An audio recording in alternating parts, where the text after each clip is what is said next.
So, kamusta po mga ka-Streetwise at welcome po sa aking munting channel, no? So, mga kababayan, no, alam naman po natin ngayon na merong kinakaharap po na isang, ano ba, may kinakaharap po ngayon ng administrasyon nga po ni PBBM. Ito nga po yung kanyang pakikipaglaban sa mga anomalyang flood control scandal. So, hello po, Joseph Picache, kay Brenda Barton, hello po, no? So, ngayon, alam nyo, no, ito medyo nag-worry ako ng konti dito, sa sinasabi ni Presidente Bongbong Marcos kanina. Kasi meron siyang binabanggit kanina eh. Kanina lang niya ito binanggit eh. Ito yun, wait lang. Ito. Yan, okay. Tignan niyo, sabi ni PBBM dito, no? Okay. Talamak na corruption sa government projects na ilintulad ni PBBM sa sakit na cancer. Okay. Alam niyo mga kababayan, ako nagtitiwala po kay PBBM.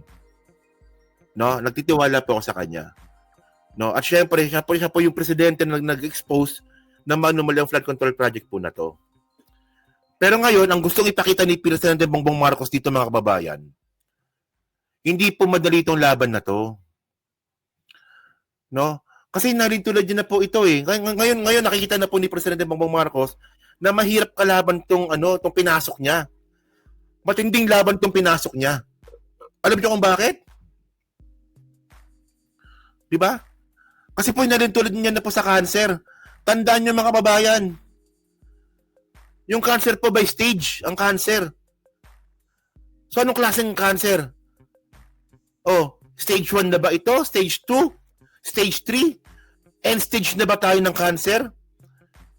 Kasi mga kababayan, no, ang point natin dito, ang pakikipaglaban po sa cancer, hindi po palaging panalo. May talo. At pag may talo po, no, pag talo po sa pakikipaglaban sa cancer, ang ending patay.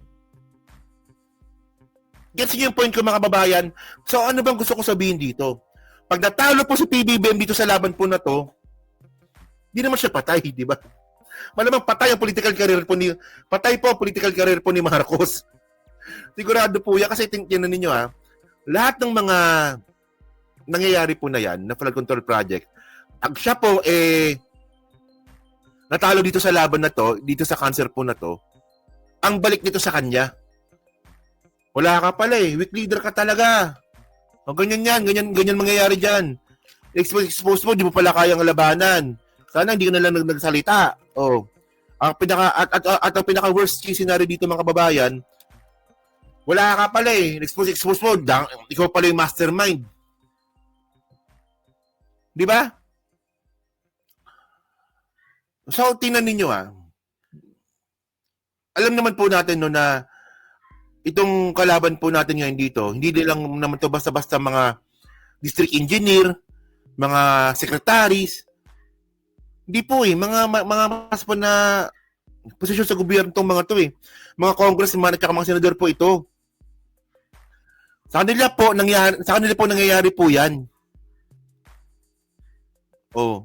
Hindi pwede kasi hindi papit si PBBM, di ba? Lalaban siya. So ngayon mga babae, na kailangan natin dito, supportahan yung presidente. Kung ngayon natin mangyari na pagtawanan si PBBM si PBBM, so supportahan natin yung presidente ngayon. Kung kumbaga wag na tayo mag-agam-agam pa na wala may magagawa ba yung ICI? Peke yung ICI kasi may nakita po akong ibang ganyan May mga ibang mga PBBM supporter no na nagdududa na rin po sa ICI. Tandaan niyo mga kababayan may napakulong na. Ang kailangan lang dito proseso. Well, tayo medyo nangangamba nga tayo mga ka-streetways no na puta si Cheese mukhang inaabsuelto. So ayan po yung cancer mga kababayan. Yung cancer kasi mga ka-streetwise, hindi naman kasi kapag yan po ginagamot, hindi lang naman po kasi matutulog yan Lumalaban po yung cancer Di ba pag ginagamot mo yung cancer, minsan po naapektuhan din po yung mga healthy cells. So, apparently, lumalaban po yung cancer kapag ginagamot. So, ito nga pa yung ginagawa ngayon. Di ba? Ayun pa yung ginagawa ngayon ni Cheese. Lumalaban si Cheese. Tignan nyo ako nagulat po talaga ako, no? na sa huli, yung huli na recommendation ng ICI na wala na. Ginawa na namin yung kay Cheese, ipasa na natin sa ombudsman. So mukhang si ombudsman lang po talaga may kapangyarihan po kasi mayroong constitutional mandate. Medyo gets ko naman. Kasi nga no, kasi yung ICI po kasi ang kapangyarihan po ng ICI base lang po sa executive order. Pero po yung si ombudsman kasi constitutional mandate. So ako, nagtitiwala pa rin po ako kay Boying Rimulya na baka ito na yung paraan, pinakamagandang paraan, baka dito na po mapanagot si Cheese. Kung hindi kaya ng ICI, baka kaya po ni Boying Rimulya. Di ba? So ngayon, ito yung statement ni PBBM, no? Panoorin nyo to. Sinabi niya yan eh. Size a cancer out of such a complicated system, you need to do some very major surgery. And to do that, and when you do that, you will bleed. And that is what we had to go through. Kanser na mahirap gamutin kung ituring ni Pangulong Ferdinand Marcos Jr. ang nagaganap na korupsyon sa gobyerno. Ayon sa Pangulo, gaya ng sakit na ito, kailangan dumaan sa komplikado at masakit na proseso bago tuluyang gumaling. Ganito inilarawan ni PBBM ang pagsisikap ng kanyang administrasyon na linisin ang korupsyon sa pamahalaan. Sa gitna ito ng patuloy na isinasagawang investigasyon sa flood control projects anomaly. Ayon kay Pangulong Marcos Jr., kailangan may magsakripisyo sa laban na ito ng pamahalaan kontra korupsyon at kung hindi ay magpapatuloy lamang ang maling gawain na ito sa mga susunod pang mga taon. I'm sorry that the people suffered because of it. Teka lang, may nagpe-PM, may nagme-message, sabi, si Ma'am Lucy, now, ako nag-greet. Usually, silent viewer ako. Di ba? Silent viewer yung greet natin. Minsan lang siya mag-message But it's had to be done. Otherwise, we would do things the same way that we have always done, that the things that we have discovered that have been being done. Kilala niyo ba yung pinakamalaking cancer ngayon? Mabukod kay Cheese? Si Sarah. Ayan po yung pinakamalaking cancer. Putang inang yan eh. Tingnan niyo pag si Sara Duterte po naging presidente, tulad nga po na pinapangarap ng mga bobo at mga tangang mga DDS, itong ibang mga cancer cells po na to, na tulad na po nila Joel Villanueva, nila Jinggoy, nila Chis Escudero, di ba? Nila Bong Revilla, puta, magbabalikan yung mga yan. Magbabalikan yung mga yan lahat. At worst case scenario yung mga ka-streetwise, ang ending nito, ang may kasalanan na, si BBM na. Kaya nga ako mga kababayan, hindi ko po sinasakyan talaga. Ito to be honest. At saka with due respect sa mga kasama natin. Kaya po ako hindi ko po talaga sinasakyan yung narrative kay Martin na si Martin kasabwat, hindi. Kasi in the first place mga kababayan, wala pong ebidensya laban kay Martin Romualdez. Kung ebidensya, tirahin natin. Yung nga lang walang ebidensya. At pangalawa, narrative po ito ng mga bobong mga DDS mga kababayan. Na ituturo po si Martin Romualdez ang ending, si Presidente Bongbong Marcos ay ituturo. Iko-connecta po nila yan. Once po na na-connecta nila kay Martin Romualdez, kahit wala siyang kasalanan, no, itong flood control project, ipipilit po nila yan. O kita nyo, kasabot yan. Si Presidente kasabot yan. Ganon. So ayoko pong mapasama po sa ganon. Well, may mga ibang mga kasama tayo na ganun nga yung paniniwala nila, nakasabot si Martin, pero obligasyon nila yan, napatunayan nila yan sa mga viewer nila na sige nga, where's the fucking evidence? So, payag ba? Ayokong hindi ako papayag na maging kakampi ko si Toby Chanko. Hindi na. Yeah? Kasi once na tinira ko si Martin Romualdez, kakampi ko si Toby Chanko? Bulok nga yun. Puta, campaign manager na bobo. Continue nga natin. Yan. Sige.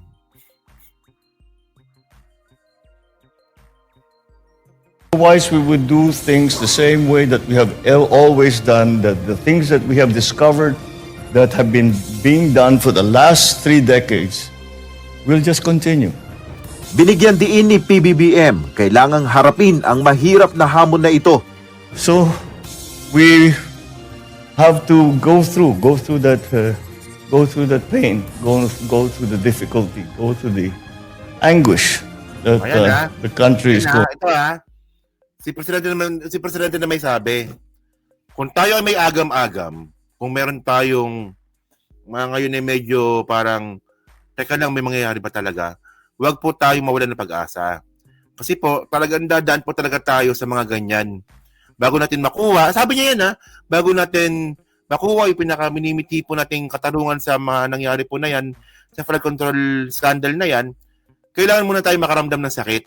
Tulad nga po ng paggagamot sa cancer. So, ano bang masakit ngayon na nararamdaman natin? Puta, si Keys, mukhang mukhang lalaban si Keys. Mukhang mabuswelto si Keys. So, paano na si Bongo? Di ba parang walang nangyayari kay Bongo? Paano si sino ba?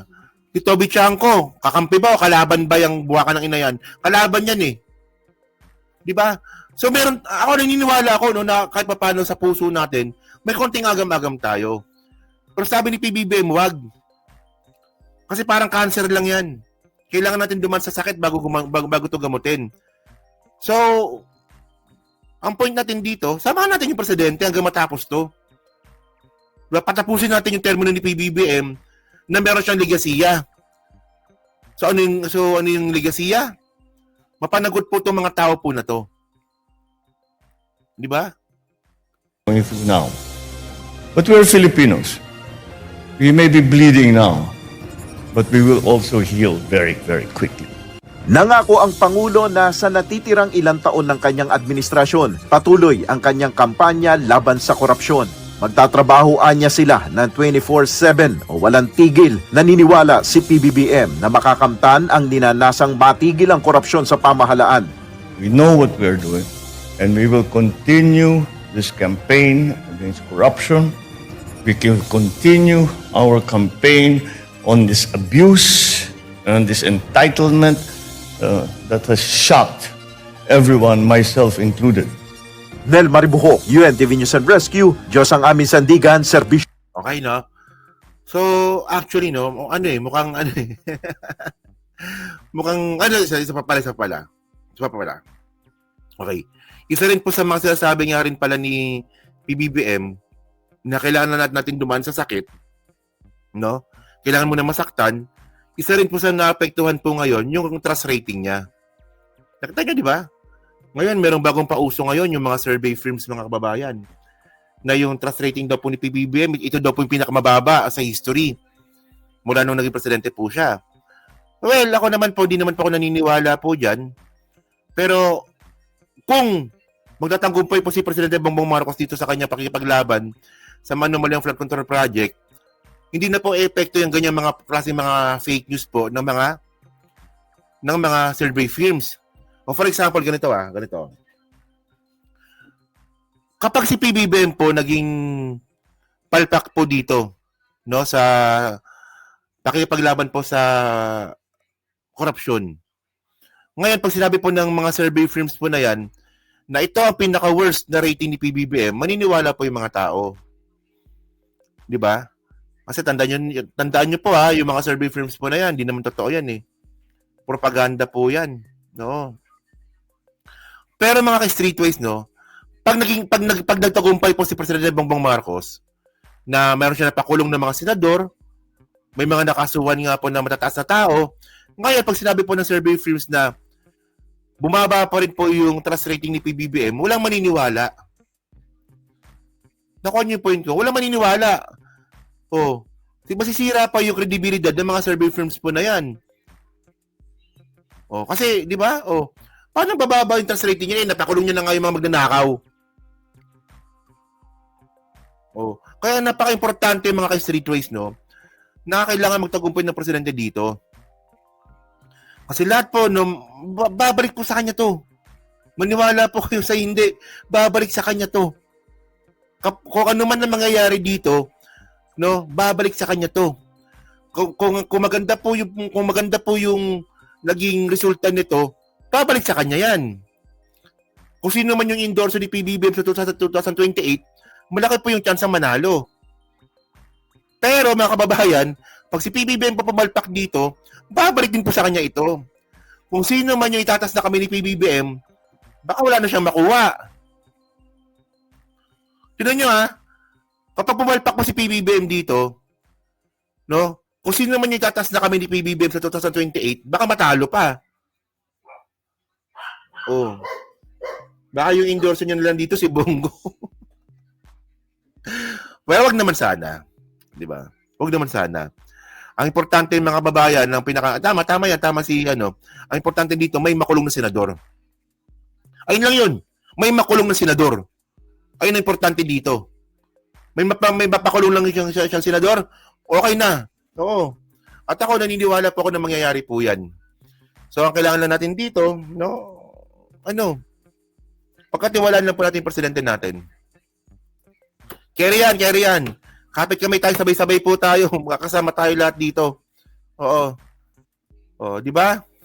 So, yun mga kababayan, no? So, kayo po, no?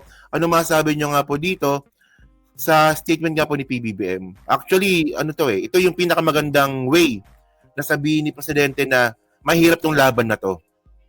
Kailangan samahan nyo ako dito. Ayun ang pinaka-statement niya dito eh. Di ba? So, mismo kapatid niya pa, kalaban niya pa, no? Cancer din yun, di ba? Puta, yung kapatid niya si Amy Marcos, di ba? Naging parte ng cancer. Malaking tumor po yun. Malaking tumor po si Amy Marcos. Tumor na tumama sa baba. Yan. So, yan mga babae. So, thank you sa inyo lahat. No? Kayo po, no? Ano masabi nyo nga po dito sa statement nga po ni PBBM? Di ba? Yon, so, kayo ba, susuportan niyo po ba yung presidente? Diba, sa kabila nga po ng mahirap na laban po na to. Diba? So, yun, nasa comment lang po sa baba at binabasa ko pong lahat yan. At syempre, dyan po sa Team Replay, pa-like, pa-subscribe. Di makalabisan, pa-share na rin po ng video po na to. Okay?